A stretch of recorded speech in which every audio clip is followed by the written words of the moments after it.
Doc, Ernie Harwell is one of the respected broadcasters in baseball, your counterpart in baseball, and really a pioneer of the Christian movement just in terms of impacting the world of baseball. Talk a little bit about your relationship with him and the influence he had on your life, your career. Yes, he was a co-founder of the baseball chapels, and hockey chapels began not that long after that. I was a graduate student at Bowling Green. I was still trying to get into the hockey broadcasting business, but in the meantime, I thought I'd have a career of college teaching ahead. So to do that, I had to get the doctorate, and to do that, I had to write a dissertation.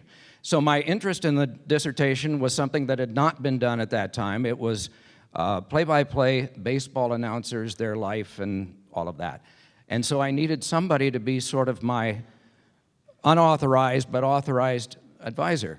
So I sent a letter to Ernie Harwell, and 3 days later, just like if my grandmother was writing back to me, promptly came a reply, "Sure, come up to Tiger Stadium, we'll talk about it." But I think the thing that struck me the most about Ernie was not only what he knew about broadcasting, but after we'd had our tape-recorded session for 30 minutes, he led me down to the press room, and we walked through the concourses of Old Tiger Stadium, and there's a woman there that's got the hot dogs out and is grilling them. There's another guy that has his podium set up with the scorecards and the pencils on top. And as I was walking with Ernie, you could see them make eye contact with him, and they were just hoping he'd come over. And of course he did.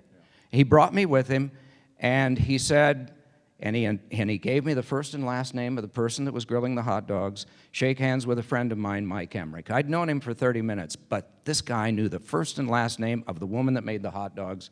And that told me an awful lot about him and how he considered people important. And I think whenever you have a relationship with God, as Ernie did, it changes your relationship with people. And that was one of the best life lessons I could have ever gotten. I did get the doctoral degree, but I got a lot of life lessons that were even more valuable from walking in the shadow of Ernie Harwell for 25 minutes.